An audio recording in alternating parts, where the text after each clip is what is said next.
Hello, promoters, and welcome to Roll Up, the official Filsinger Games podcast. I'm your co-host, Sam Fain, joined by the tournament master, Todd Dorschel. Todd, how are you? I'm doing great, Sam. Glad to be back here for another episode of Roll Up. Sorry I missed last week, but glad you and Magnum were able to hold down the fort. Indeed. I can't necessarily say you missed last week so much as we just did that instead. There was certainly the possibility that we could have gotten together, but I think it was just easier. And again, like I mentioned in my comments last week, it was kind of nice to just sort of have a week off and just kind Yeah. of say you know what, we're just going to do this instead. I will say it was not a relaxing week for me at all. I was on a work trip and it was pretty hectic there. I mean, it was good to see everybody, but it was, a lot going on, and then came back this week and have to make up for a lot. But no, it was good. And thank you for covering for me last week there. But I'm really excited about this week. I think we're definitely going to make up for more of us here this week. So. Absolutely. Yeah. We obviously, as you probably read at this point, we have an interview with Tom Filsinger, which is always exciting when we get to talk to Tom. And in the interest of full disclosure, we've already recorded the interview. So I can certainly say that this was a lot of fun. We talked a lot about Champions of the Galaxy, just the multiverse, the way that, the lines within Champions sort of feed off of one another, and how obviously the GWF sets the tone for everything. We also, of course, talked more broadly about all of the different game lines that exist in Filsinger games, and how they coexist, and just kind of what Tom's feelings are on Filsinger games as a whole. And I think people are going to be really interested to hear everything that he has to say, especially when it comes to his passion for the game. Oh yes, definitely a big passionate guy. Which if anybody who's known and met Tom before, you see that firsthand. So yeah, it's amazing. The enthusiasm he has. So. Yeah. And when it was cool too, because, obviously we talked a lot about Champions of the Galaxy, but we also got to talk about the fact that he's playing Legends of Wrestling in kind of this league territory sort of scheme with a couple of his buddies from Cleveland, and how they played online and everything. I thought that was great. So stay tuned, promoters. Lots of great stuff from Tom Filsinger. But before we get there, let's talk about news from Fed HQ. I suppose the first thing right off the bat would be the announcement for Legends Expansion 10 of SD Jones. Todd, what are you thinking about SD Jones? Well, definitely saw a lot of SD Jones back in the day on primetime wrestling. Ding, ding, ding, ding. I'm sorry, that was 9 seconds, and that's over. So sorry, we got to move along. Oh no, no, no, no. As you I was kind of mentioned in the article, he's so much more than a 9 second loss to King Kong Bundy. So many, I mean, some different, storylines he's been involved in the past. Obviously, the partner of Andre the Giant and in there. But obviously, and had, was just a fixture on WWF television in the 80s. I'm glad to finally get a color version of him and bring him in to the new game that we have now. Yeah, I have a lot of memories of SD Jones, again, sort of, growing up being mostly exposed to WWF when I first became a fan. And he was definitely a guy that I feel like might not have necessarily ever been obviously a main eventer or upper mid card or challenged for any belts or anything like that, but he was just somebody that if you were watching the product for a certain length of time, it was almost impossible not to know who he was. And I think that that's just sort of a testament to the way that he was used, and a testament to the fact that you don't always have to be the star of the show to gain some love from the fans, and to be an important part of the whole, or the show as a whole rather. but he had a great, really fascinating career starting off in the early 70s. And while he did work the Northeast for the bulk of his career, he certainly spent time in other territories like the Mid-Atlantic on the West Coast. He held some titles here and there, some tag team titles in particular.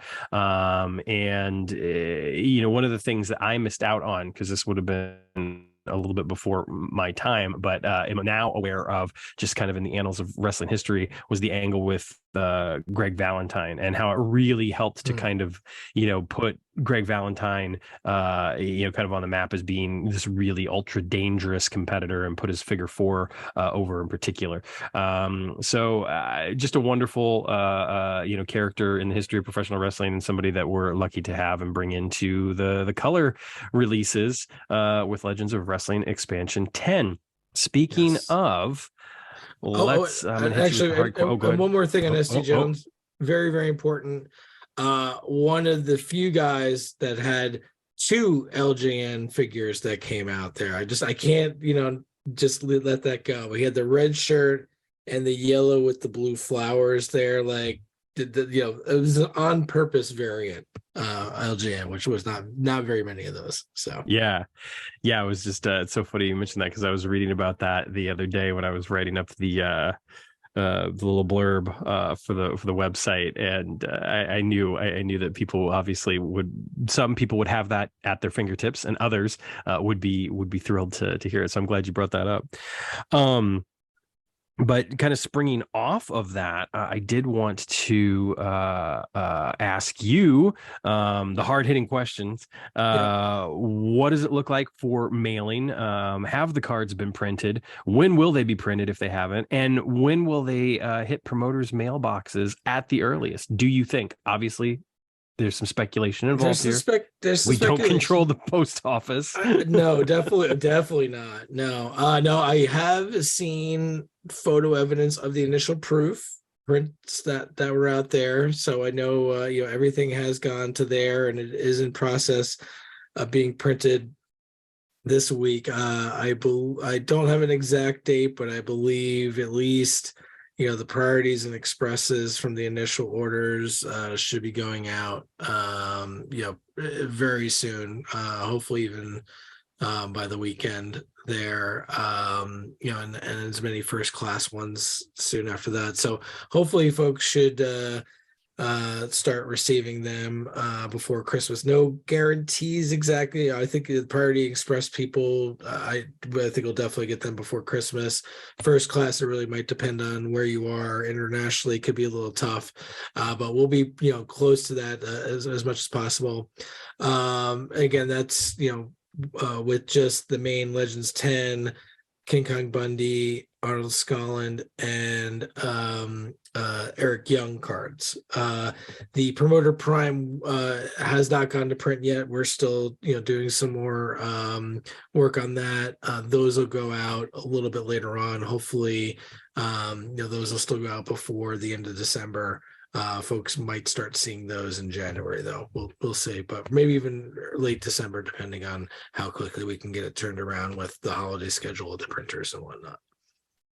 Nice. Excellent. That's great to hear. I think, this time of year, it's always just a little wild when it comes to deliveries and shipments with the post office. And clearly, everybody's been working as hard as they can on getting, quality cards out to promoters. And there's always a little bit of a crunch when it comes to art and of course, names changing multiple times over the course of the set. There's been some question, of course, about the last 4 names that are as yet unrevealed, and still will be by the time this episode drops. Can you confirm or deny, I suppose, that the last 4 names will all be not new names, that they will indeed be names that we've seen before in black and white? There'll be updates.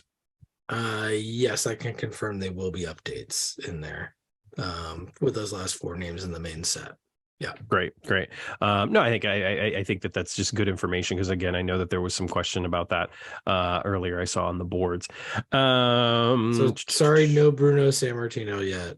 Someday, hopefully, we will get Bruno Sammartino, but no, he is not on his list for it. So sorry. Anything's possible, obviously. But the books are closed, so to speak. This set is going to print, and it's all locked, which is great. I think that this set has already. I mean, honestly, as soon as Pat Patterson was announced, that was everything else was icing on the cake for me.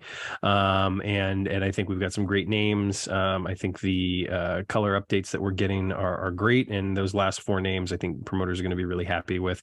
And then, of course, that not even to mention the prime names, which I think people will also be very happy with. So it's a great set. Legends promoters, we have an embarrassment of riches. To steal a phrase, but I'm looking forward to it a great deal, and I'm looking forward to bringing some talent in. It's funny. Barry Walsh asked me the other day if I had any plans, and the truth of the matter is I didn't. I mean, I kind of did. Like I knew, Patterson was coming in, and I knew that he was going to go to my West Coast Fed right away, and probably team with Stevens. The only other thing that I was thinking is that I would probably bring Mosca into feud with Bob Backlund. But other than that, I don't really have any plans for like any of the other people in the set. Like I don't, I just don't have any plans, and that's not because I'm not excited about them. It's just that I don't necessarily have any anything that I know for sure that I'll be doing with them. So I guess that's really about it, isn't it? There's really not much else to talk about from Fed HQ right now. No, not right now. I mean, obviously we're busy and all that. Online, I think pre-orders for that, I think if they're not up already by the time you're hearing this, it'll be very, very soon. We are working on that. So probably, soon around the same time that those are being mailed out, I assume you'll start seeing some of that in your online account if you've pre-ordered the online games. But yeah, there's a bunch of things going on in the background here at Fed HQ, both these releases and other things, and then we're already starting to think about 2023 and trying to prep for that. So we know we have a big beginning of the year. Things that we're trying to release, towards the beginning of the year. I've been seeing some stuff online, people wondering when Promoter Prime 2023 is going to be up for release. I'm like, it's kind of like the old was the Fry shut up and take my money meme that you see online. It's like, hey, that's great. There's so much enthusiasm.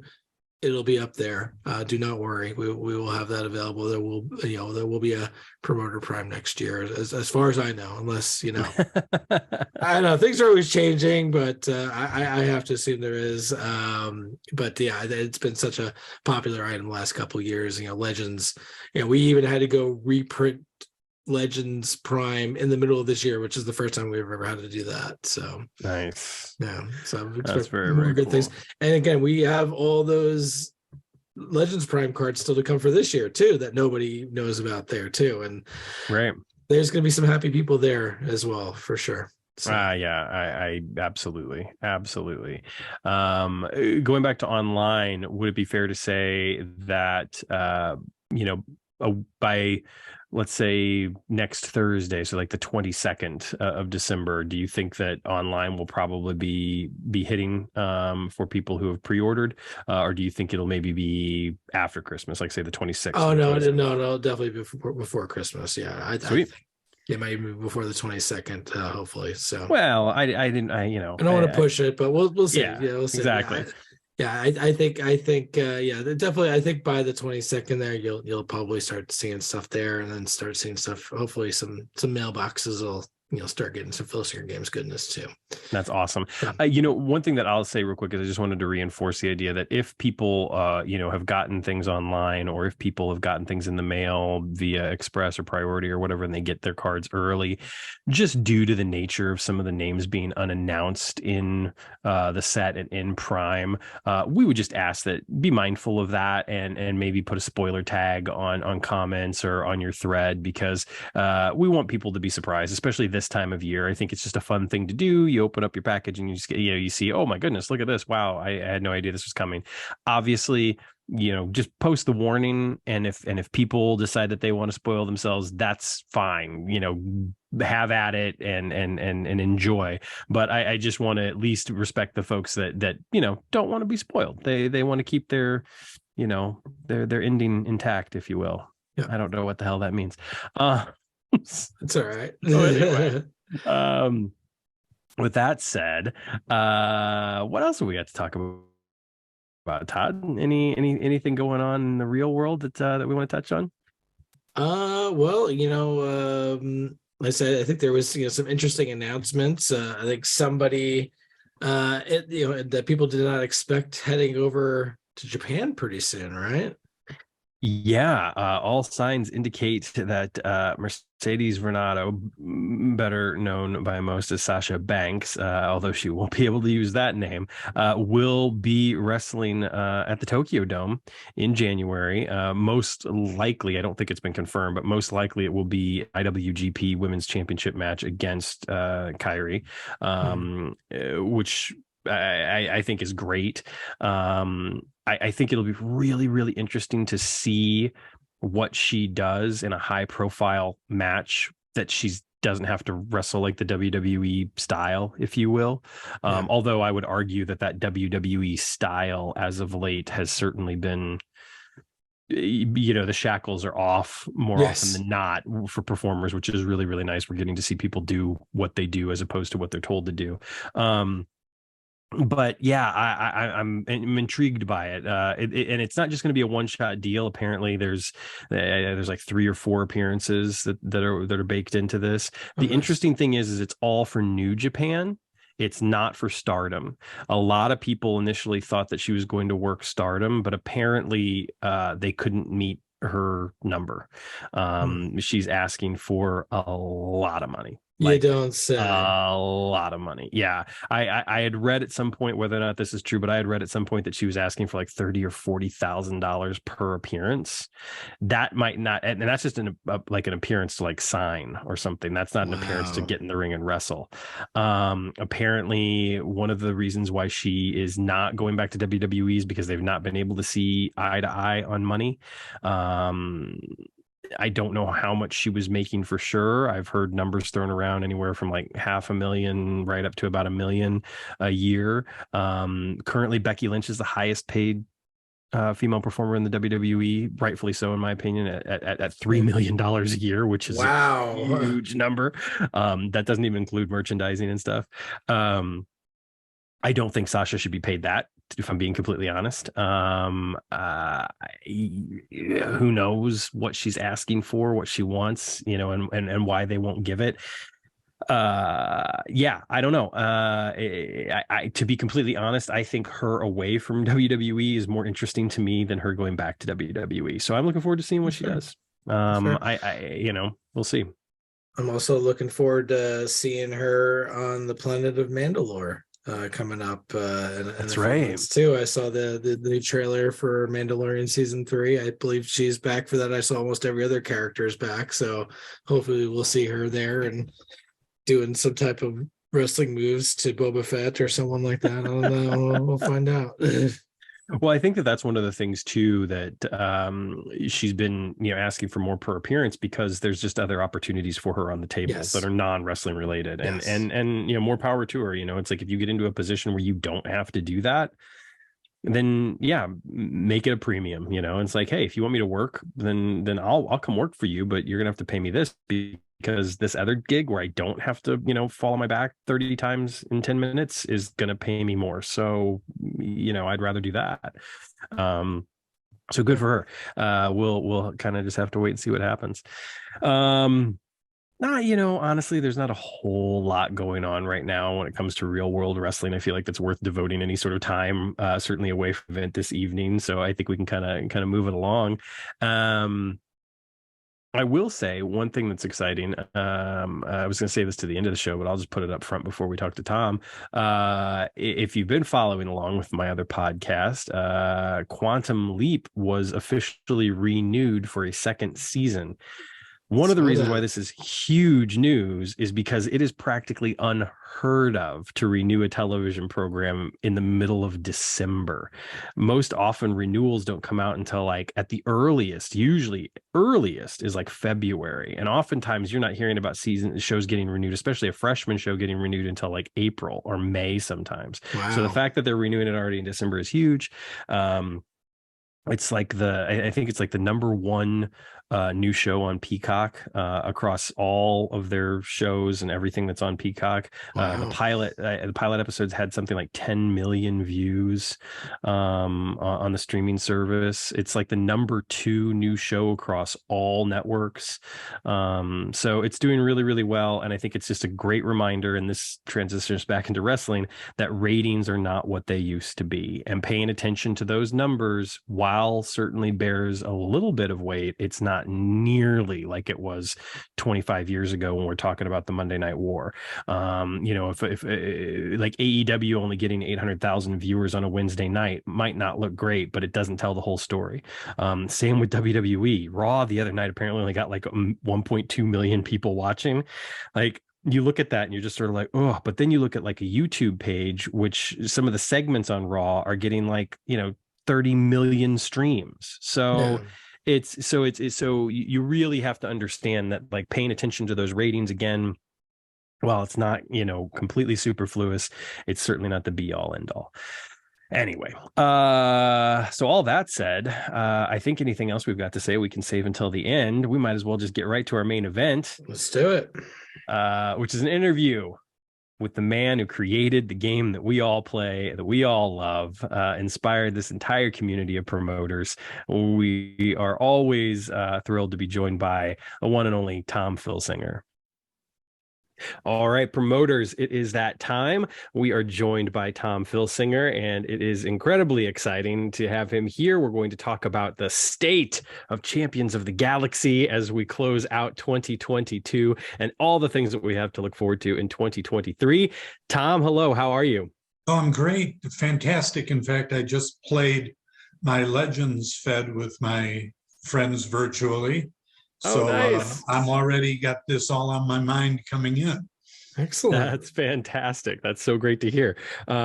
Next week we're actually going to be recording with the Legends team, sort of a podcast crossover, and talking about all the Legends releases from 2022, which is exciting. Any big happenings from the card tonight, Tom? Yeah. We're doing a combination league and promotion. So it's interesting. One of the guys I play with loves the league part, so he keeps everybody's record. Oh, awesome.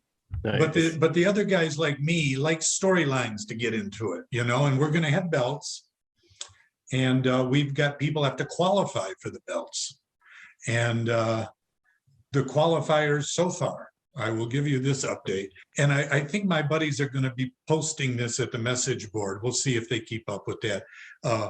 The one that's been doing it has been Jeff, who's got beekeeper in his title because his last name literally means beekeeper. So he likes swarm. He likes that whole thing. But anyway, so far qualifying are Andre the Giant, which is no big surprise, and he'll get his Andre the Giant, just leave it at that. We got Bachwinkle, and Greg Valentine has gotten in there. Greg Valentine has fought his way into this crowd. Roddy Piper and the Iron Sheik. So they are the ones that are vying for the big title so far. It's a great lineup of names. Now, what do they have to do in order to qualify? Have a good record. Okay. It's just a matter of it. And then the more you win, the more you can battle for the belts. When we haven't had the belts yet, we're battling for that initial setting of the belts, winning the belts. We're going to have 3 belts, heavyweight, world, North American, regional. We're going to, since we're all from the Cleveland area, we're going to have a Cleveland, Detroit regional belt. And like the Love Brothers or, teams like that could go for those titles. And that's it. That's an attack team. Okay. Cool. Excellent. Very cool. Yeah, it ought to be fun. I mean, these guys, we've been playing since we've been teenagers, and so on and off. And so it's great, because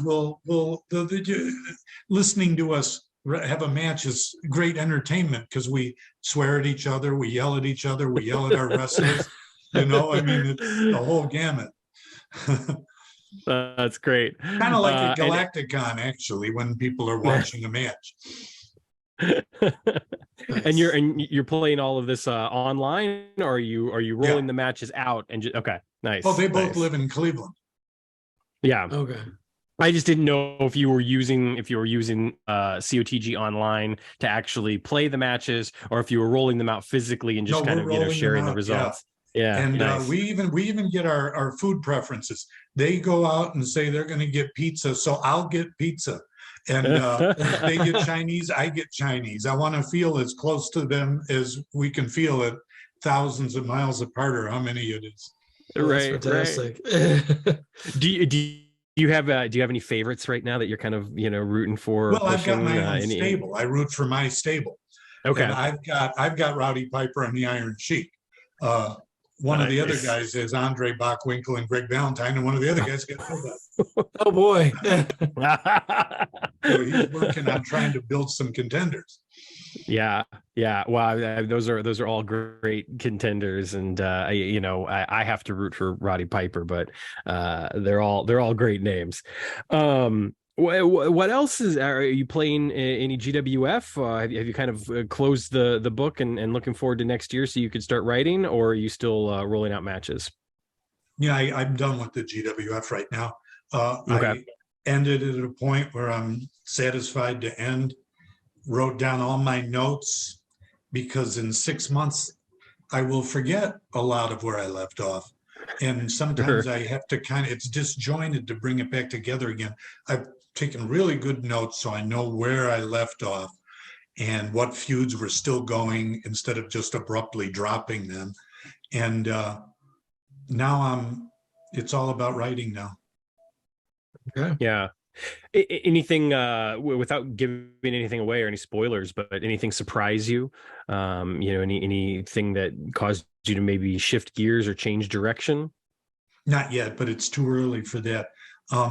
I've got I think I've announced in a podcast that was with Grant that it'll be called Origins. It's so this becomes officially a 4-parter, I guess. Yep. And I guess it could be 5 or 6 or 7, it depends. But I have a mapped out direction for a while. But I think that matches CPC for the longest story arc, I believe, if I'm not mistaken, for titles, right? 4-parter, that's possible. But don't forget, A Universe Shattered became this huge thing that, in other words, it's sometimes hard to tell what, there's stories within stories within stories within stories. And this one, I just can't say yet. Once I start writing it, it'll take shape on its own. I've said that now for 30 some years, and it's always true.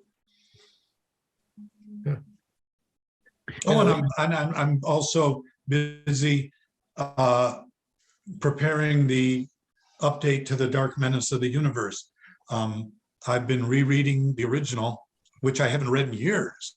So I'm like, oh, wow, that's interesting that I said that. So what I'm going to do, but it's, there's a lot of interesting jumping on points, and, because that was 18 years ago now. With 18 years, a lot of stuff has happened in 18 years. What I want to do is, instead of letting Dark Menace go out of print, which it essentially is, I want to add to it rather than create a totally different sequel. I'd rather just do an updated Dark Menace of the Universe, so it's all in one place, all in one volume. And I'm excited to do it for all the sections, including the stuff on the psychology of creativity, which 18 years, there's more information on that out now too. Sure. They've been doing research for forever. So I want to update those sections. Update the sections on the artists. There's going to be a lot of really cool stuff coming in this update. And I'm working on that also at this time. Right. So is it's not just additional chapters, you're going to be revisiting certain chapters and adding to that too? No. Oh no, No, okay. well, the current plan is, I don't, it isn't just simply not to touch the original. Okay. So a big part of the book is still going to be that. Then it's just going to be just a whole new, another book, I guess. It's going to have the chapters again about creating and game artists and conventions and all the stuff that's more recent. Well, Geek Fest, that was an interesting event. Live event was an interesting event. There's a whole bunch of interesting things. Galacticon going virtual, I could go on forever about all the interesting things that have happened. We only went to color since that time. That's a whole other thing. Right. But there's still going to be the appendices. What I think of major storylines like Black Death, etc., and what I think of some of the characters since the first one will be another appendix. So it's going to be part 2, but they're going to be combined in one book. Otherwise, we've got to go and reprint Dark Menace and then go and print another sequel. I think it's easier to just put them all in one place. That's right now the idea I have for it. I think that makes sense. Yeah, absolutely. Yeah. Now, will there be a new exclusive card included with this edition as well? Of course. Of course, excellent. yes. No, of course there I mean, is. that stuff goes without saying now. Now we've sort of upped the ante in the GWF sets that I've been putting out with these bonus materials. I think I'll always find a way to fit it in. I just never used to think like that before. The first time came with that war pack. Well, everything came to me and there was a bunch of stuff in there. And I thought, this is what, if I'm a fan, this is the kind of stuff I want. Yeah. And then I thought, all right, now we ought to do something here. All right, a ticket, and next time around, it depends on what the concept is. The concept makes it a little easier or harder, depending upon what's the story is. Yeah. But I'm going to try to do another bonus item or two. Cool. So, that actually, I think, segues us nicely into talking about some of the questions that we have in response to comments that we've been getting from other promoters recently. Because, there's always new ideas. You're clearly always thinking about the game. And something that I think has been on people's minds is, how do you maintain your passion for the game 35 years plus on? This isn't how you make your living. This isn't how you're going to get rich. Maybe exactly. But it's clearly something that's extremely important to you. And I want to know two things, and I'm not alone. Promoters want to know, how do you maintain your passion for the game currently? And if you had to look at where you are right now with, just mentally, emotionally, in your attachment to the game, how would you compare that to other points in the past 35 years? Would you say you're just as passionate now as you've ever been? Are you just as invested now as you've ever been? Are you more invested? Are you maybe a little less? Where are things for you right now? All right, let me go with the first question first, I suppose. The first question was, how do I maintain my passion? Yeah. And the answer to that is just by waking up in the morning and breathing. It's just who I am. I don't have to do anything to maintain that passion except to breathe. Yeah. So it's just there. It's just always been there, and it's never departed. Then second question was, has it wavered? So I would say probably there's been ups. When I say ups and downs, I don't mean downs. I mean just not as high highs. Like if 10 is my most passionate, then I probably gravitated between 9.98 and 10 throughout the last 35 years. Nice. And so I'm still right there. That's all I can say. I'm still at 10. There was a time like You know what? I was just, like I said, rereading Dark Menace. I was reading the chapter on the end. And certainly when I reread that now, I honestly, I don't know how I ever did it. I honestly have no idea how I ever did any of this. I don't know. I could never give any advice to anybody that could possibly help them for running a game company and writing 2 or 3 game editions a year, having a family of 4 children, and having a full-time job as a director of social sciences at a college. If somebody said to me, how would you juggle that? I'd say, I don't have no idea. It's impossible. Somehow I did. But it was during that time I could tell through reading the Dark Menace book that the end was when I was feeling the most closed in on for all those things. And yet that didn't stop me. And in fact, it led to a storyline. So there's no stopping me, because whatever happens to me will lead to a storyline. So, would it be fair to say that you consider Champions of the Galaxy just a part of your identity? It's just literally like woven into the fabric of your very being. Yeah, that's a very dramatic way to say it, but it's true. Yeah. You know, I feel like I was born to do this. I wish, like Walt Disney was born to do what he did, and maybe I forgot her name, was born to write Harry Potter. What's her name now? J.K. Rowling. J.K. Rowling's. I wish that I was born to do something that would have me right now in this huge mansion somewhere. But the fact of the matter is, I actually don't miss that much. I accept my place in life, and I do feel that this is just something that comes natural for me. So yeah. You've created, in addition to this game, a community. And I think that one of the things that happens anytime that you get all these people involved, that there are people who might want a little bit more than you have to give.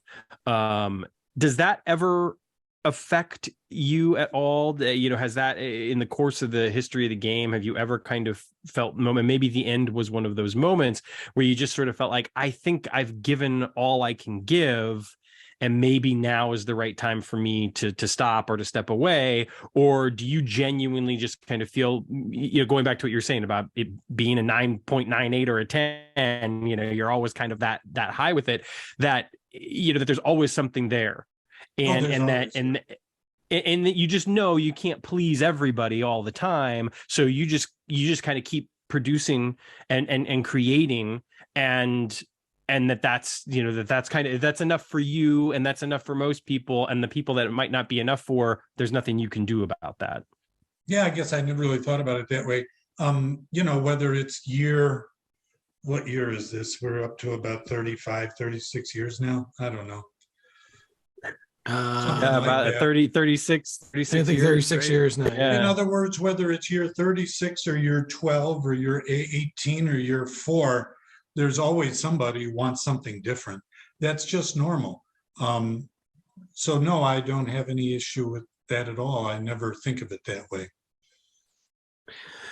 I think that something that was mentioned recently, and I know that there are probably people on both sides of this that are going to come back and say, like, why didn't you name names, and like, oh, it's good that you didn't name names or whatever. So I'm choosing not to, just because I don't think that that's the point. But there have been some comments made recently about being disappointed that there's no COTG related release coming this December, which isn't entirely true. Obviously we have FTR in Promoter Prime, but when it comes to the content, obviously you yourself are responsible for producing that one GWF set that we look forward to in July, during Galacticon. Knowing that, of course, there are other elements of Champions of the Galaxy out there, Mike's Future Shock, Rob's Chronos, Todd and I doing FTR, the reimagined sets that are out there, potential for more down the road. When you look at it, if you hear a comment, what are your feelings about or thoughts about a comment like that being made, being disappointed that there's not a release happening right now? But you said there are, though. You said there is stuff. Well, yeah, I mean there are the three promoter prime cards for FTR, but I guess some people are not necessarily looking at that as being a big release because there's not a set coming. No, not a full set coming. Yeah, it's not like a full set of cards coming. Oh, I'm glad people want more. I will Right. say that it's better than people not caring. Sure. I would say, for the time being, I would say that we do have Mike's set. I would say we've got a whole lot of stuff out there. Yes, right. It's so good to know that people want more, and that's all I can say at this time. If there was continued discussion in that way, maybe we'd try to find a way to have a December set of some kind. I guess it could be done. I would have to really put some thought into it, where somebody might say, why doesn't Tom release a middle of the year update or something instead of waiting? Which you've done on occasion. Yeah, you've done that on occasion. We've had other things there. Yeah. I'm comfortable with the year right now, just because I've fallen into a nice pattern. But if there was a strong enough desire, I could rearrange my thinking to put a mini set out in December's, possibly. If that answers that question. I don't know if it does. I think it does. I think that, first of all, I think you hit on something that maybe had not necessarily been articulated yet, and that is, it's not a bad thing that people want more. It's not a bad thing to maybe be, feeling like, oh, I kind of miss it. There's not a release right now or whatever, because if anything, it does just speak to the popularity, the passion that the promoters have, the idea that, like, we've been so fortunate, and there's been so much content released over the past few years, in particular, when you look at all of the game lines, when you look at COTG and Legends and Indies. And I mean, if you had told 14-year-old me, 13-year-old me that we'd be getting this much stuff, I never would have believed it. I mean, even 20 years ago, if you would have told, 21-year-old me that there'd be all this. So I think that we're just incredibly lucky right now. And perhaps it's a natural inclination to, want more and more and more, because we are getting more and more and more. Do you think, though, that there is a limit? Do you think that, as a creator, do you think that there's a moment where you just have to kind of say, like, I hear that people want more, but really, if we go that direction, it's diminishing returns? Absolutely, undoubtedly. And I don't know if that's been reached. It doesn't sound like it. But what you want to do is avoid a couple things. Things moving off in so many different directions that it's hard to know what the main timeline is. So I've been very big on the idea that the main GWF set is everything things spring from, so that remains our tie to reality, or whatever reality is in the sci-fi universe. But you do have to have some organizational structure that it makes everything cohesive. So that's that. You don't want to keep releasing to the point where it's quantity over quality. I guess that's what it comes down to. Absolutely. Where we're no longer releasing things that have real value. We're just releasing things to release things. And definitely don't want to do that on any of our line. My feeling has always been, I emphasize creativity. I emphasize community, and I built community right from the start. There was no internet. There was nothing. I did it by putting out a newsletter I wrote myself, and I communicated to all the game fans back then, because I saw community as the backbone of what was being done, and needed to grow it, not only just to grow it, but to foster the kind of appreciation that was needed. If you follow what I'm saying. In other words, there was kind of an educational curve that I had to work with my fans with back in those days, to say, look, this is what you can do with this. We can have rankings. We can compare results with each other. And the fans took to it like that, because that was the way to grow it, So anyway, community, creativity, And there was one more thing I was going to say. Oh, and if we're going to have different promotions, what I mean by promotions is different game editions. Sure. We cannot allow power creep to ruin what we're doing, and that's been brought up in Magic. It's been brought up in any other game you can think of that has, you got to be careful not to keep improving characters so much that they become all too strong. And that's a very hard thing to do. I keep challenging myself to do it every game edition. And I could have brought Apex in as the new gladiator that just kicks everybody all over the field. But, but then what happens to Monolith? Then what happens to, Grandmaster and Fist, and Probation became, hurry. Yeah, Siege. In other words, what happens to all those people if the new people are constantly leapfrogging over them? It doesn't work. Yeah. It's like having a Fed with Ric Flair in his prime, but now you're bringing in somebody new. He's better than Flair. Then next year, next guy's better than him, and suddenly Flair's number 8 or 10. It doesn't work. So these three things I've just mentioned are important to me when I think about putting out not only the game edition I write, but when we as a company put out other game editions too. So That's a roundabout answer to your question. No, I think it's a great answer. And, I think that, pointing to those early days and thinking about the contributions that, promoters made, based on kind of your call to action, if you will, the idea that it's like, these are the types of things that we can be doing, and by producing that newsletter and then seeing the type of work that Mark Ashby ended up doing, and really kind of just seeing that coalescence of that early fan community and everything that sprang forth from that, and the idea that with these different game lines, as you're saying, these different game editions, you've had the ability to release some of that control by having Mark Ashby do CPC and Chris Osk do Ace, and and now having like Rob work on FTR and Chronos, and Mike do Future Shock, and and of course now with Todd and I doing FTR, and that there's always been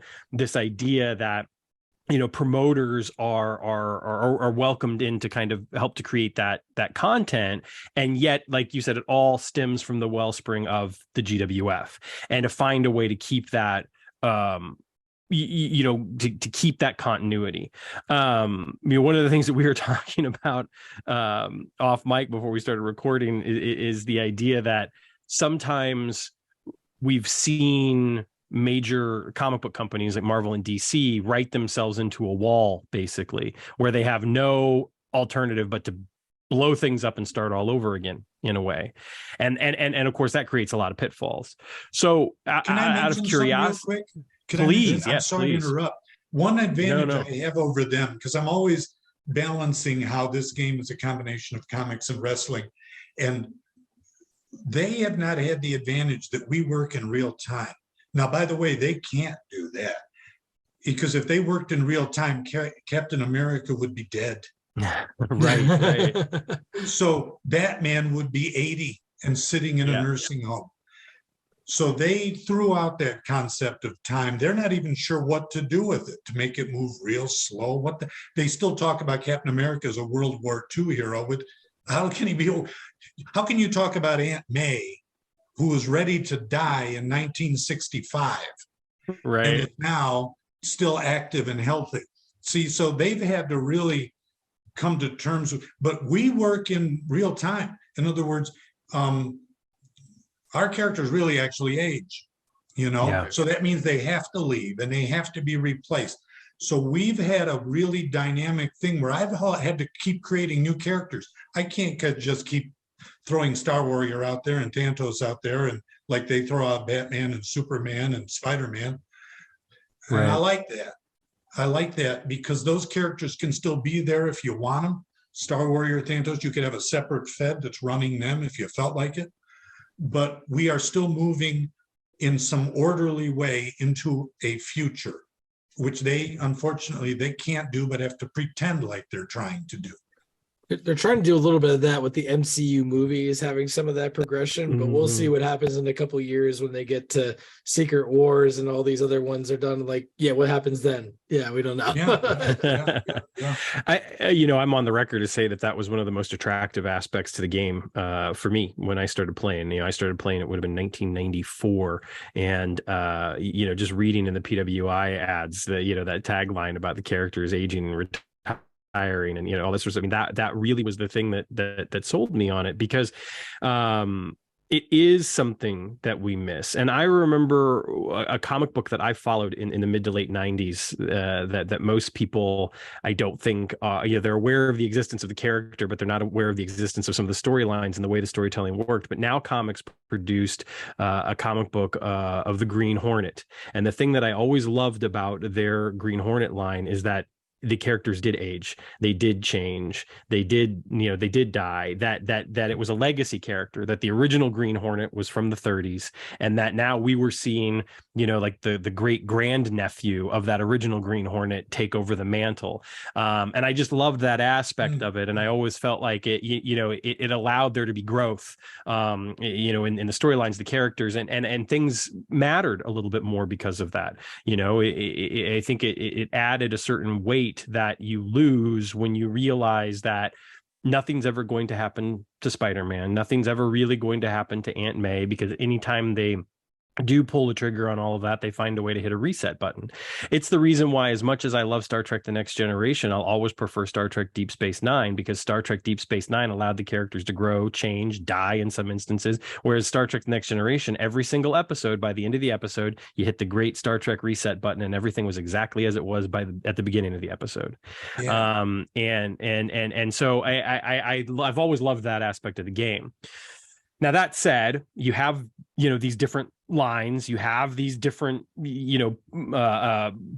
spots in the sandbox, if you will, that people are playing in. How do you maintain that sense of continuity, and how do you yourself navigate the storylines, knowing that there are other stories that are being written and have been written out there? Even going all the way back to like CPC and Ace and then currently with stuff like Future it's Shock. Always been about communication. It's always been understood when I speak to a writer who's doing this, that the GWF storyline is the main one, and that they need to be able to work within that. And so it's a matter of them sharing their story ideas with me in advance, so that I do this with Mike too, so that we're not stepping on each other's toes where we might do something that contradicts something else that's being done. So it's all communication. So, you kind of already answered this question with the idea of quality over quantity, but do you see opportunities for more from, the GWF or COTG multiverse? Do you see there being the potential to, add in another corner of the universe, or do you feel comfortable with sort of where things are right now and seeing how things play out? No, I think there's always openings, and there always has been. I mean, we keep creating them. In other words, so I don't see it as a problem at all. It's as long as it fulfills all the criteria I've been just mentioning. I welcome it, actually. Yeah. And a lot of the things I create wind up leading down those roads, like Mike following up in the direction that he did. Chris, when he followed up on the direction with Ace. In other words, whenever I write and create a new world or something like that, I always do so leaving it open for possibilities. And a lot of times our fans want to see through those possibilities, which I don't blame them. They've been purposely left mysterious for that, because there's maybe more stories to be told and we don't know them yet. I don't even know them yet. Somebody else can jump in and do it. I'm okay with that. and Right. just so long as we're communicating with each other. And whenever you create a universe, you feel like a parent, and you feel like you want your children to be treated properly. And so I always want that respect of communication and following the guidelines I'd like to see fulfilled when somebody else moves forward with something. We've definitely, I think, we've benefited as fans and as promoters from your ability to to do that again, to kind of loosen the reins off of some of the characters that you might have even created. And I think that like CPC and some of the stuff that Mark did with some of the characters, like Uritar or the stuff that Chris did with some of the Ace characters, the stuff that Mike is now doing with the Future Shot characters, for instance. It's really, really interesting to see those stories continue, and it adds to that idea that Champions of the Galaxy really is this living, breathing universe. That just because somebody might leave the GWF doesn't mean that they no longer exist. Well, no, that's exactly right. Not only that, but it keeps those characters alive. In other words, the current Champions of the Galaxy storylines can only contain about 30 or 40 active people, and yet we've got hundreds. And so instead of them just being forgotten, let them play out a story somewhere else. I think that's a good way to not just leave that stuff and just discard it by the wayside, and let it still live. Those characters plus some new ones. I'm all in favor of that. Yeah, I think that's been a long history within the game. Even before CPC was formed, people were doing bootleg federations based on, this guy's from this star system, let me create the whole federation that they came from. And I think people have been sharing that for years, and it's cool to see that really continue. No, I totally agree. And a game fan was just writing to me or asked me what's going to happen with the Crime Stoppers. And they've forgotten. No, they're not forgotten at all. But I'm going to let time play itself out for when I want to revisit the Crime Stoppers. It's part of a plan. Everything's a plan. You have no idea. Everything is planned. I was put on this earth to plan universes, and I'm doing that. I'm doing it, and I'm not going to stop. Yeah. Crime Stoppers started when you're youth, that's when it all started. It's been ongoing for decades, That even goes back to when I was a kid, even. But anyway, I like the alternate Earth I created there, because it was basically Silver Age Marvel world without any Marvel in it. And but it's that era is what I mean. It's Silver Age. I shouldn't even say Marvel. DC's Silver Age, all of Silver Age. It's that mentality, that world. I want to work in that world again. And so I will. Cool. That was one of the things I loved about the movie The Incredibles that Disney Pixar did. Is I just thought it was such a beautiful homage to the Silver Age of comic books, and lived in that world. One of the things we've been talking obviously a lot about Champions of the Galaxy. I certainly don't want to get completely away from that, but talking about the different lines within Champions of the Galaxy, taking a wider view, of course, Filsinger Games produces, 3 game lines in total, because we've got Champions of the Galaxy, Legends of Wrestling, and the Best of the Indies or independent wrestling game line. How do you view the coexistence of those game lines just from a business perspective? That I'll show you how great a businessman I am. I would just say 3's better than 1. It's nice for business. But I will say that is all the lines keep all the other ones alive.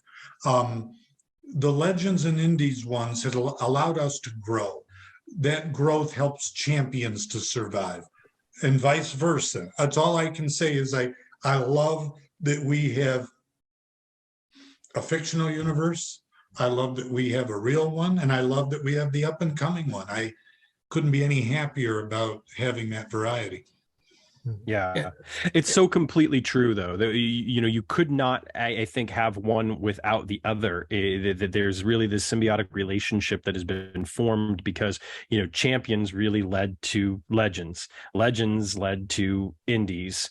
And legends and indies have obviously helped to support and buoy and even raise the exposure for champions. And they, that I feel like there's a cyclical nature there almost where, they really feed off of one another in a wonderful way.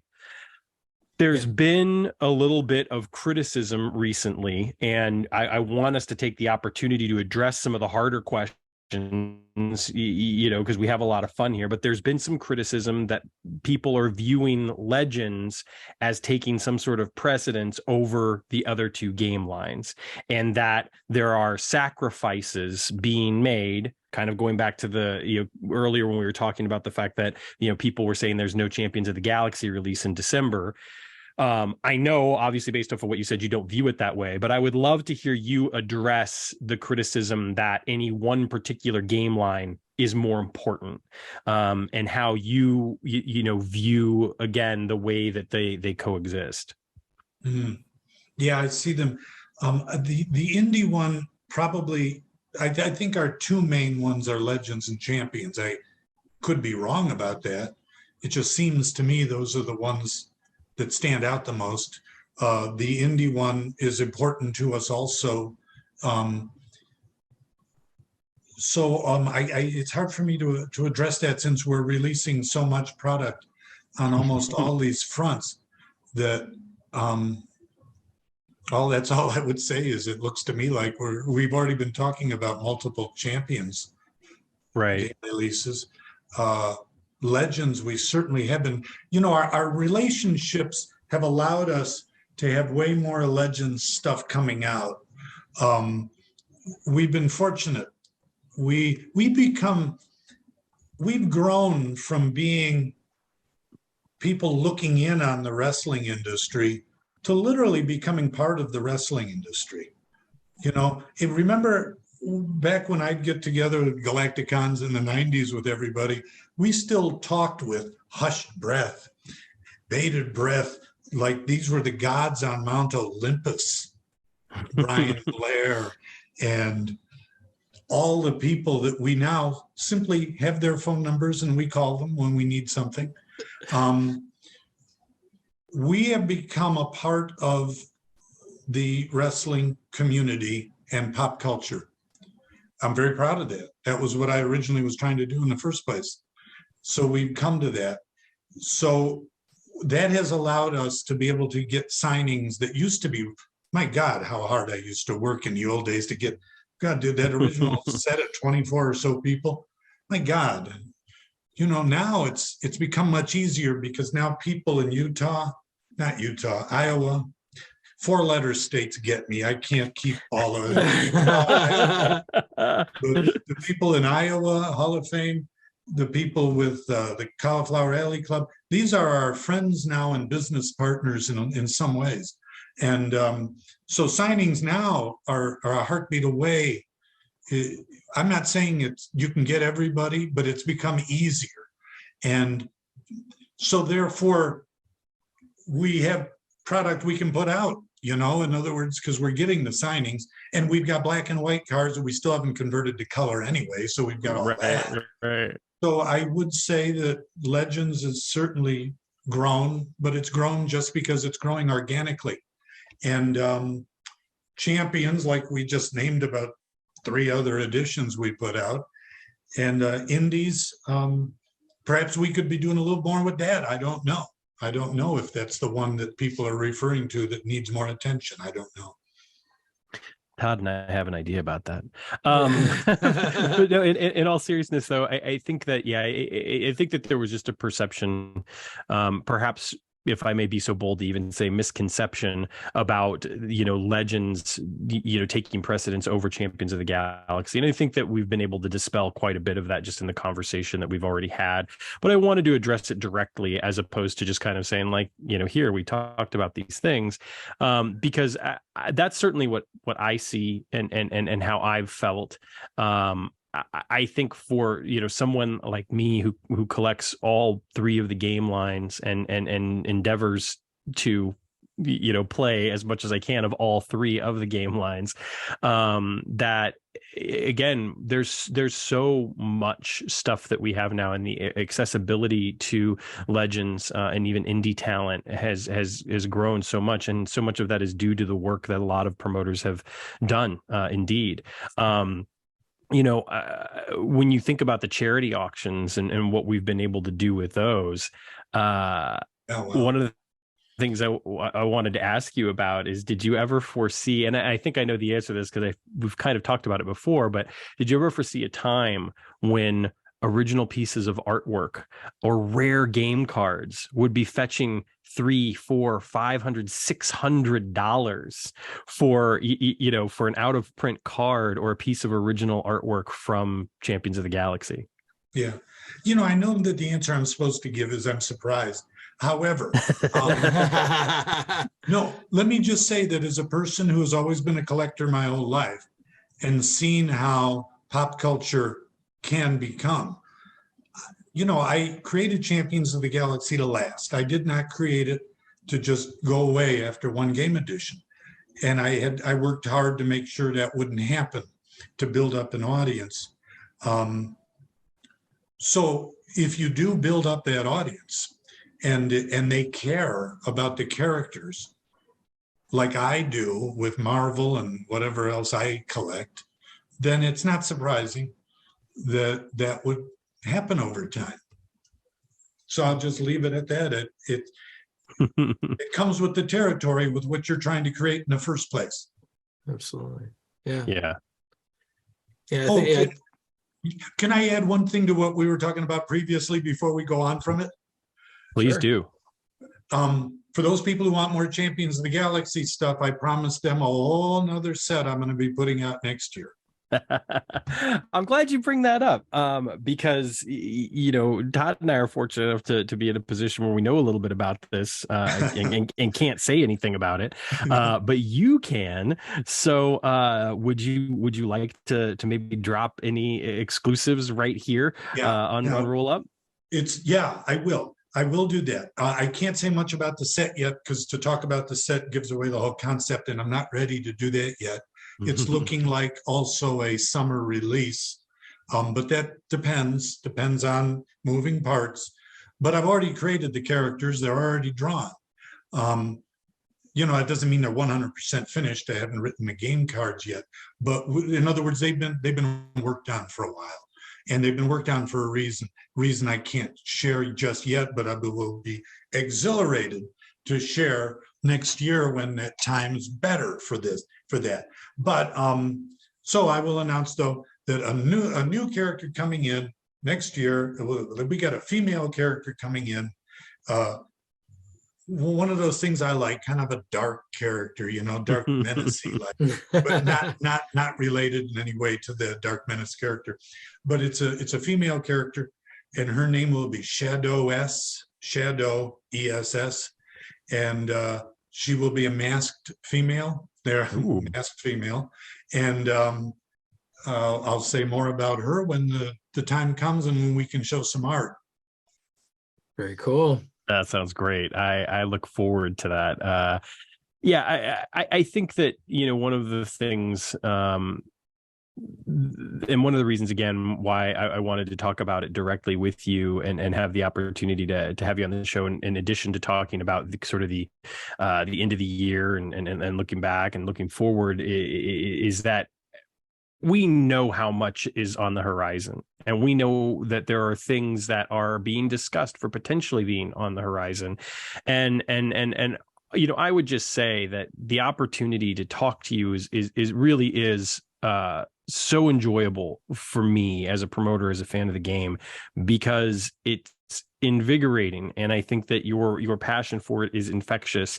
And I hesitate to say this, but it feels almost unfortunate in a way that some people need a reminder of that on occasion.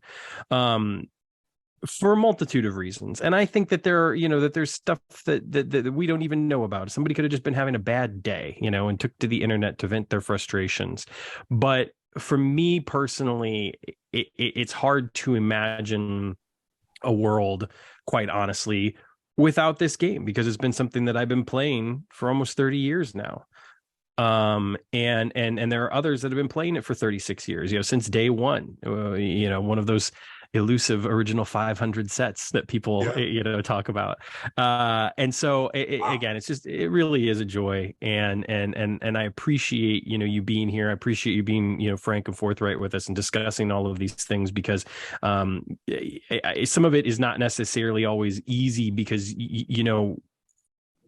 I don't want to discount anyone else's feelings or opinions, right? I think that, again, that community that you've created, and that this community that kind of like feeds off of itself in this really wonderful way with creativity and enjoyment, you don't want to invalidate anyone in that community with what they're feeling or what they're thinking. And I genuinely, I applaud you for being able to, in my opinion, exude nothing but positivity about the game and about this wonderful world that you've been able to create and shepherd for all these years. Well, that's well said. I don't know what to add to that. I agree. And and so I'll say another couple more things that speak to our potential growth curves. For one thing, next year will be a big year for Champions of the Galaxy. If we can keep it on schedule, we've got that mobile app coming out. The fact that I don't talk about it, or people don't talk about it much, doesn't mean we're not working on it. We're working on it constantly. Not only that, we're trying to create something that is licensed, where we will not lose the strengths of what we already have. In other words, when somebody says we want to do a mobile app or a game for the Avengers, you play at a pinball game, it has nothing to do with the Avengers storylines, really. It's just right. But and I could have done that with a mobile app, and they did. There's Star Warrior, there's Santos, there's whoever, but it doesn't really have anything to do with the game itself directly. This does.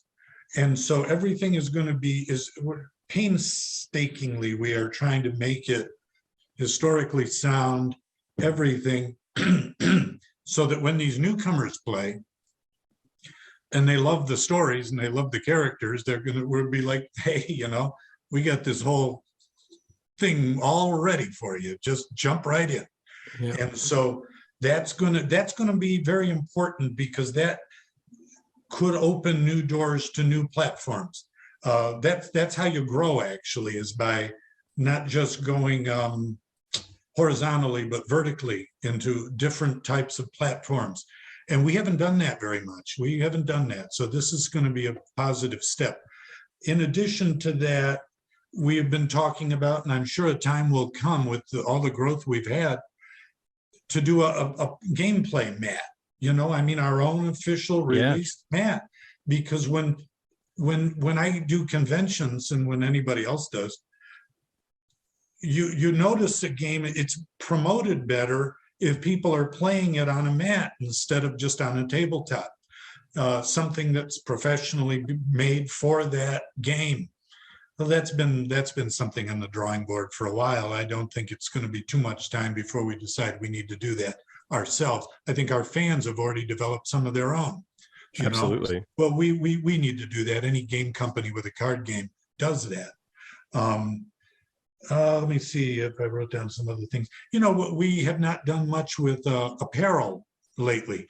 We haven't had a new T-shirt for a new game character since Monolith?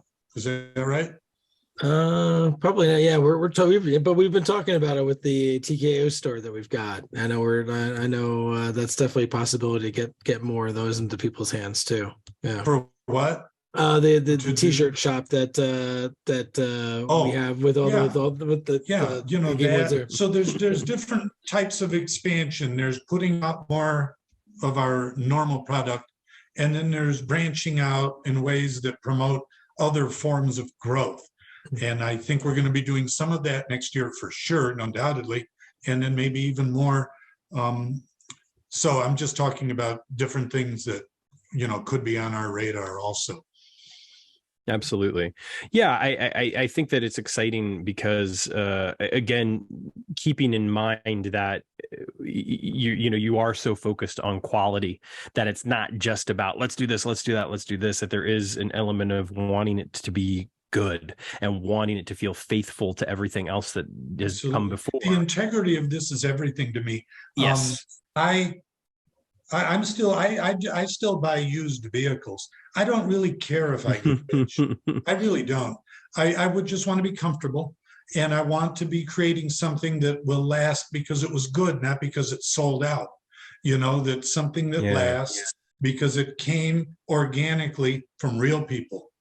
And it did. All of this has. It's kind of extremely unique when you think about it in indie game circles. And we don't answer to anybody but ourselves. And sometimes we're hard on ourselves. Well, naturally, I'm the same way when I'm a big fan of something. I always have my idea of how it could be maybe a little different or a little better.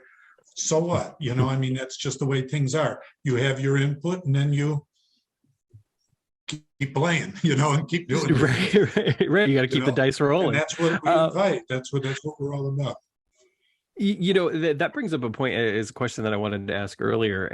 Kind of going off of the Dark Menace book, have you ever thought of, and obviously you did stuff like classics prior to this, but have you ever thought about going back at any time and sort of filling in any of the blanks, or maybe even putting out like an enhanced edition of any of the handbooks that might have maybe a little bit of extra stuff in them or anything like that? Because we've obviously talking about having the new game editions with bonus content, which is great. But I love, for instance, buying an old movie on Blu-ray with all the special features and everything. Have you ever given any thought to releasing any of the game editions sort of like with some bonus content for promoters that just love those classic years so much, just love that original era, so much? Obviously the reimagined has given us the opportunity to see some new artwork and that sort of thing. But as far as the handbook goes, it's the same, same handbook, same story. I personally would love something like that. Well, could you give me an example, like a certain game year? Sure. I mean, let's just go ahead and start with 2087 and the opportunity to maybe talk about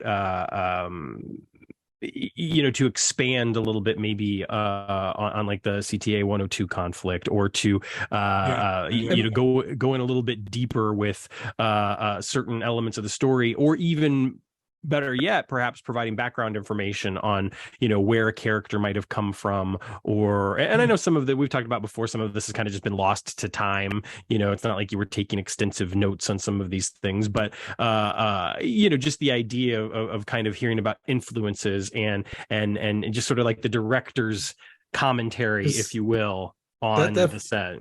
That first book was all bios. It didn't have like the narrative story like you have now. Right. Yeah. Great example, Todd. Yeah, and 2088 was only 4 pages, I think. Right. So, I would love to collaborate on somebody, possibly on a project like that. My mind is always thinking ahead, and it's hard to develop a bunch of different things simultaneously. But that would be a collaborative project to me. Yeah. No, I think that's interesting. And I get that. I get that, I think creative people in general are more concerned with what's next than looking in the rearview mirror. So I completely understand that impulse. Is there anything else? I know you kind of had some things written down, but is there anything else that you wanted to talk about before we get out of here? I'll just mention how exciting it is also. I'm assuming things are going to open up a bit more in the next year or two. I'm praying and keeping my fingers crossed. And so if we come back to something like a normal life, what I would love to see is some like working in the Southwest on attending more conventions and doing some more promoting out here, like I used to do in the Northeast. A lot of. I was at Gen Con, I was at Motor City. And so, and that opportunity presents itself because I'm not teaching full time now anymore. So I plan on doing the Cauliflower Alley Club, every year now. In fact, now that we've got these strong relationships, I want to build up their gaming area, and they want me to build up their gaming area. So I was talking to Brian about that, Brian Blair about that, and he's excited. I'm excited. I'd like to plan ahead so well that maybe some of our fans could actually plan to have a few days off at that time of year and go, because we're going to be doing a lot, and they're recognizing us for a lot more too. So like I said, we're established in these communities in Iowa and here in Las Vegas, but also maybe another West Coast Galactic Con, or I forgot what Grant was calling it when he Galactic-Cal, right. I would go to those, and we could do those virtual too now, so I'd like to continue to grow in that area here in the Southwest too. I think that's great. I know we were even talking recently about, the chat had hosted something else kind of, in November, a small gathering there. And I kind of put it out on one of the podcasts. Oh, it might be cool to have something in Connecticut. I had multiple people reach out to me like, I would love to get together there. So I think there's a lot of opportunity for those little things. Like when we did that one time with the tabletop gaming day where we had different groups, I think there's an opportunity for that because I think people want to get together. Maybe they won't want to travel as far to a Galacticon, but if it's something that's local there, I think there's definitely a lot of possibility. And I'm sure a lot of people in the Southwest would love to go and hang out and play some games with you. It could be like our WrestleMania 2. Yeah, WrestleMania 2. Where we have different locations for each. Well, I hope not, because I went to WrestleMania 2 with a pay-per-view location, and it just didn't work at all. Turns out it was unwieldy and it didn't work very well. Much better than next year in the Silverdome. Right? Oh, next year was great. I went to that one, WrestleMania 3. Todd, is anything else that you wanted to ask Tom before we move on? Yes, I mean, you kind of mentioned the conventions there. Anything that you're kind of looking forward to, with any of the conventions that we have planned, either Galacticon next year in Iowa, and then Jamestown the year after, and all the different virtual ones. Anything like that that's really kind of that you're looking forward to with any of those? No, just all of them. I think they're great. I love the virtual component because it allows some people who are really literally too far away or for whatever reason to be able to participate, but that we have the real component is very important face to face. I know that from being a teacher. There's nothing like face to face. You can try to mimic it all you want online. It's not the same. So the same with a game convention too. Hearing Zeke and Steve Williams at Galacticon this past year talk about that specifically, what we were just talking about with teaching, it's true. I think we've been very fortunate. Obviously, we're a bunch of adults getting together with sort of low stakes, just having a good time, playing a game. It's a little bit different when you're teaching, but nothing substitutes being able to be there face to face and enjoy that companionship. And I think even there were only 5 of us at the River Rumble that Chad Olson had organized a few weeks back. And the thing is that there were these wonderful moments where I remember Grant and I specifically, we were rolling out a match. And while we were rolling out a match, Michael and Barry and Chad were talking, just feet away from us. But there was this moment of just, we're there physically with one another. And we both kind of got distracted from the match because we were interested in what they were talking about. And that's something that doesn't happen virtually. Right. So, that human touch, if you will, is incredibly important. And I look forward to the next time we can all get together as well. And I'm going to do everything I can to make as many of these things as I can, regardless of where they are in the country. Tom. Well, would love to see you in Las Vegas. Hopefully you can make Las Vegas work in September. I would love to. Brian was a wonderful guest, and I loved seeing just how touched he was by the generosity of promoters during the charity auction, and the fact that he stuck around for the whole thing. He could have cut out as soon as I said thanks for coming, and he stuck around until the very end. And I just really, really loved that, and I was glad that we were able to do something for CAC. Obviously, I like you said, those partnerships are incredibly important and benefit not just Legends of Wrestling, but the entire, all of the game lines of Filsinger games. And I think that that's the important thing to keep in mind.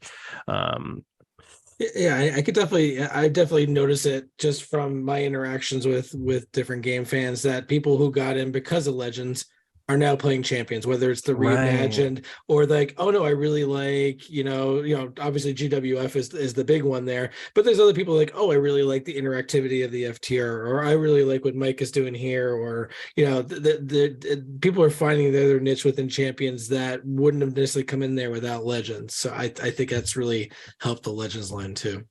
I like the way you said that about all of them.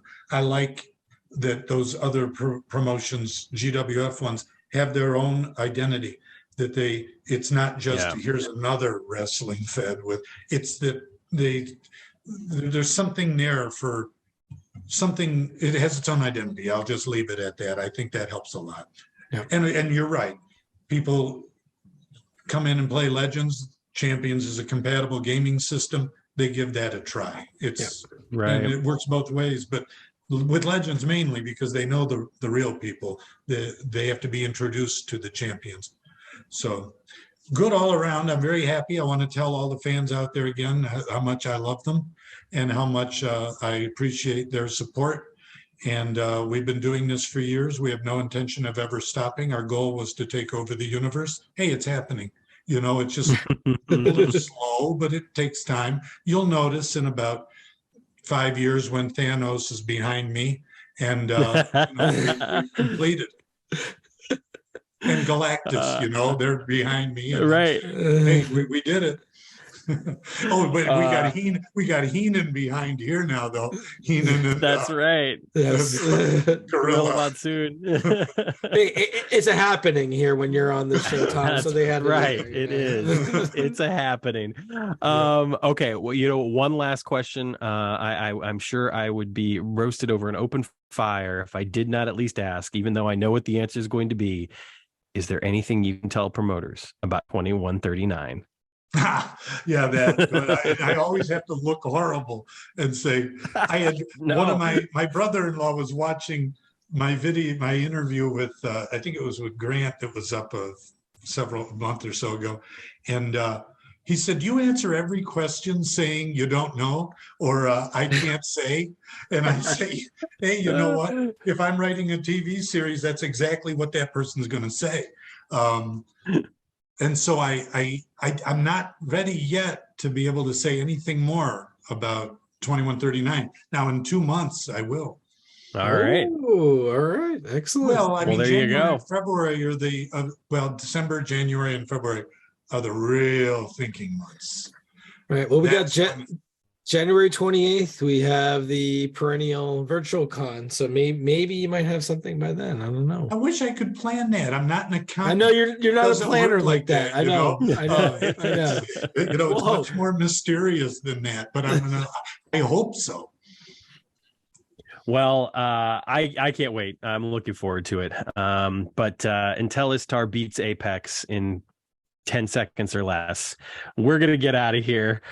Tom, thank you so much for joining us. It's been a pleasure. I look forward to the next time we get to do this. And thank you for everything. That's the whole reason we're here talking. Thank you guys for everything. It's like I said, it's a team effort. Well, I'm happy to be a part of the team. All right, promoters, you've heard it here from Tom Filsinger. We're going to be right back in just a moment, but give a little virtual round of applause for our guest, the man of the hour, the man with the power, Mr. Tom Filsinger. Thank you. Appreciate it. All right, promoters, welcome back. It was, again, wonderful to have Tom on the show. I always have fun talking with Tom. It's fun to, ask him the questions. It's fun to hear him say he doesn't have an answer, just as much as it's fun to hear him wax poetic about Yes. the nature of creativity.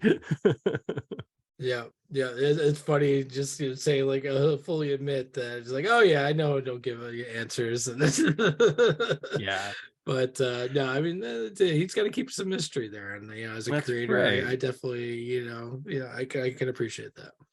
Well, one of the things too that I think there's almost a danger sometimes to talking about it too much. It's not even so much that you don't want to give things away. It's that once you start saying those things, you almost pigeonhole yourself into having to do that. And as a Yes. creator, like you want to take your time, and you might need that last second, that sort of 13th hour kind of idea that lands, and all of a sudden it changes everything. And if you've kind of been talking about it for months and months and months, and now you deliver something that's completely different, people who are consuming that content, if you will, might be disappointed. It might say like, hey, you lied to me, or whatever the case might be. So I totally get it.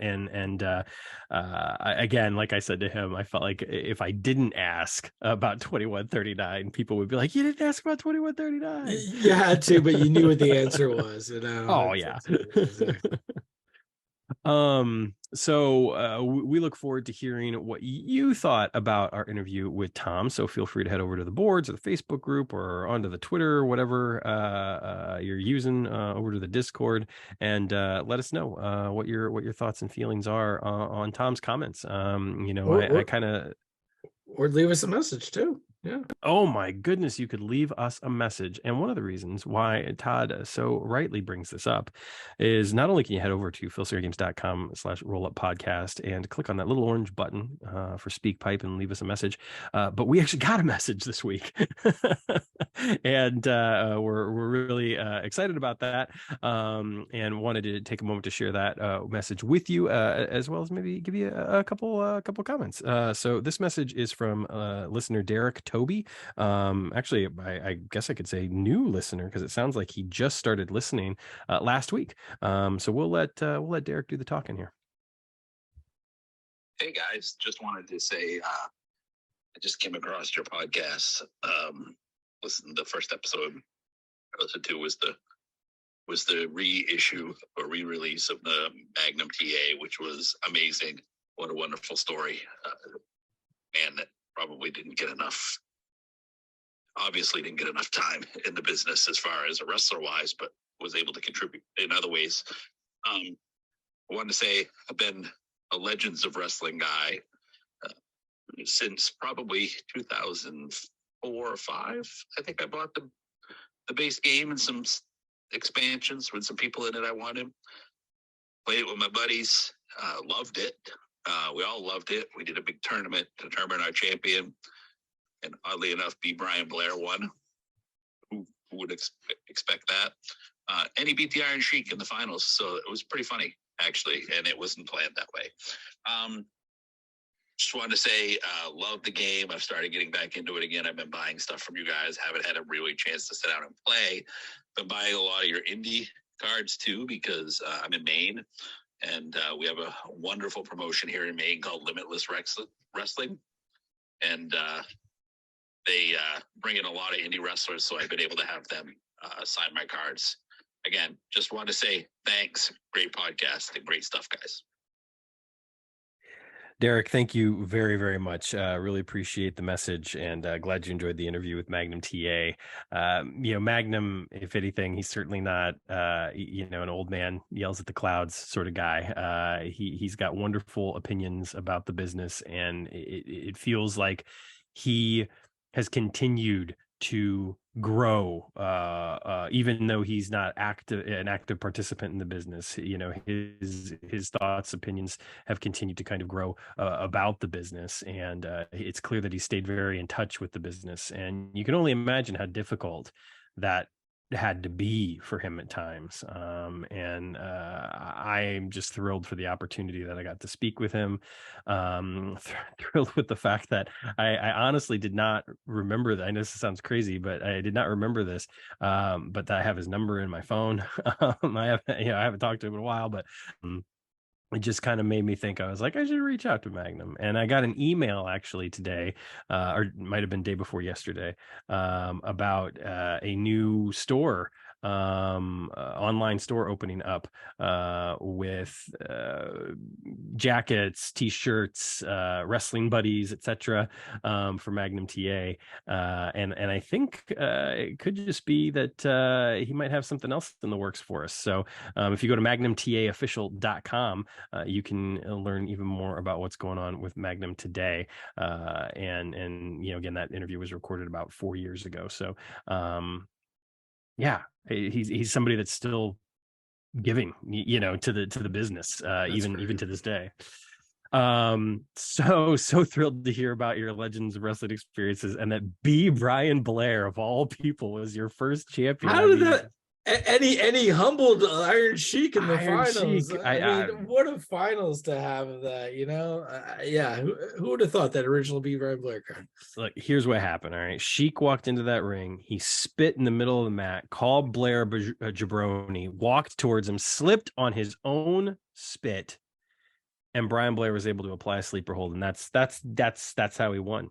Yeah, that makes sense. That's what I'm going with here. That makes sense. That's absurd. But anyway, and I loved hearing that you're from Maine and attend Limitless Wrestling shows. We love Limitless Wrestling, actually, on the podcast. We've talked about it before.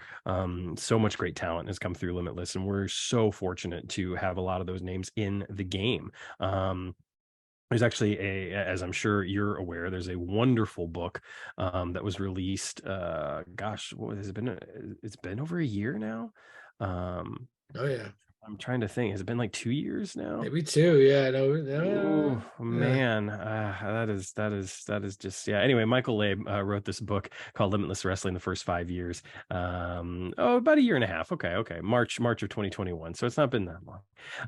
And what a wonderful book. I mean, honestly, one of my favorite books about independent wrestling, just the way that it charts the course of Limitless Wrestling, and talks about all the names that have come through there, the feuds that have taken place on the card. Sometimes the limitations and obstacles of running a promotion like Limitless are addressed as well, which is fascinating. And I gained a new appreciation for some names that I only knew from certain appearances, like Anthony Green being one of them. Just reading about kind of his run in Limitless really made me appreciate him even more, because before that I'd only seen him in Evolve, and then of course his short run in NXT. But yeah, Derek, thank you for the kind words. Thank you for listening. Thank you for playing the game. And we hope that you continue to do so, and feel free to drop us a line anytime. And that goes for all of you promoters out there. Whether you've got a question or a comment or anything, drop us a line. We'll put you on the show and tell you what we think. Yeah, absolutely.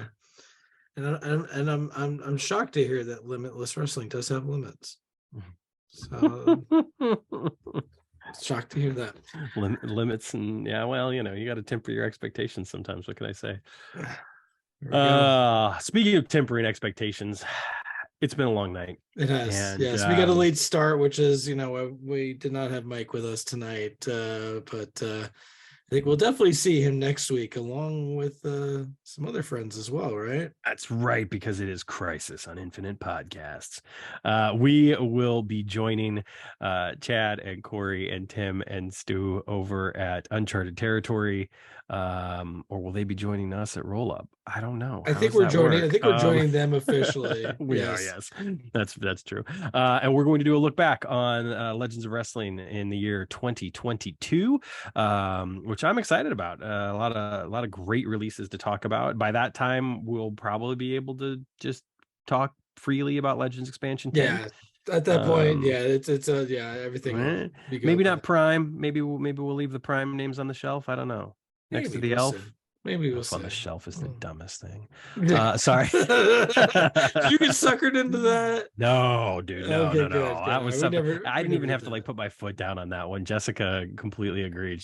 She was like, no, this. No, we're not doing that. I'm sure I've offended someone, but anyway. Before we offend anyone else, we just want to thank everyone for listening. Thank you for taking your time, spending it with us, spending it with Tom, spending your time and your valuable money on this game. We really, really appreciate it. We're having a lot of fun, and we hope that you are too. Of course, we want to also give a shout out to the other wonderful content providers that are out there, including the aforementioned Uncharted Territory podcast crew of Chad, Corey, Tim, and Stu. You can buy their shirts and ours at teekostore.com. That's TEEKO store.com. Check it out. I'm wearing one right now, actually. You can see it if you're watching on YouTube, but if you're only listening, you're missing out. And of course, I want to give a shout out to Grant Pachoco over at the Solo Promoter. He released a new promoter toolbox video, and it's under a minute long, actually talking about the Inked Gaming dice bags and whether or not you can fit your cards inside them. So check that video out, because it's actually kind of cool. I'm not gonna lie. And he also did a new list too for 2088. I love the list the ones tier there. list. So I love the tier list. So I, you know what, I'm a fool. I left it in my room. I meant to bring it to my little makeshift studio that I have here, and he helped me with the layout of my game mat, because I now have a game mat that I purchased from Inked Gaming, and I love it. I haven't actually had a chance to play a full card on it yet, but it's exactly what I wanted. So I thank him for his help and the inspiration, and all the other promoters out there who have, gone before me with getting the game mats. They're super cool and a lot of fun to have. And again, I've just, since Galacticon, my desire to play with the physical cards has really been reinvigorated. So this was sort of the final element to getting that started, and I look forward to doing that a lot in the new year. Also want to give a shout out to Mike Fortune and Brock Atkinson with their character spotlights. Meteor Storm was one that they covered recently, I believe, in their latest episode. And of course, Lee and Dave Little and everybody else who's out there producing any kind of content, podcast, YouTube videos, write-ups, whatever you might be doing to enrich the community, this wonderful fan community where, again, we firmly believe that everyone's opinions and thoughts and feelings are valid in one way or another, even if we don't always completely agree with them. But most importantly, the creativity, the flow of creativity, the sharing of results, the sharing of feds, the sharing of bootlegs, etc. We love to see it, and we're so thrilled that there are so many outlets for us to do that in now, including the boards and of course the Facebook group, as well as Discord, Twitter, however you're sharing. We love to see it. So keep it up. Todd, anything else before we get out of here? No, I think we hit everything. Just keep an eye on those mailboxes. Please be nice to your postman. Don't badger him every day. It'll come. It absolutely will. We promise. We promise it'll arrive. Just as sure as Santa Wolf is coming down your chimney and probably tearing it up along the way, your package will arrive. Yes. And when it does, you will be very happy. And along those same lines, be nice to Todd. Be nice to Mike. Everybody do the best they can. It's, the holiday season. Everybody's got a lot going on. Yeah. You don't have to be nice to me. You can tell me I'm a dick. It's fine. No, I have feelings too. No, be nice to Sam. No, he does a lot. He does a lot. He does a great job here. So we are looking forward to bringing you more roll up next week as we do our crossover episode, and then of course we'll have another episode after that. Where we kind of chart our own year in review when it comes to Champions of the Galaxy and Filsinger games. So in the meantime, it's time for us to get out of here. Yeah, it's about that time. Take care of yourselves. Take care of one another. Stay safe out there. Have a very, very, very, very happy holiday season. Any and all who celebrate whatever you're celebrating. And remember, the most important thing that I will leave you with today, promoters, is always, always roll responsibly. Take care, everybody.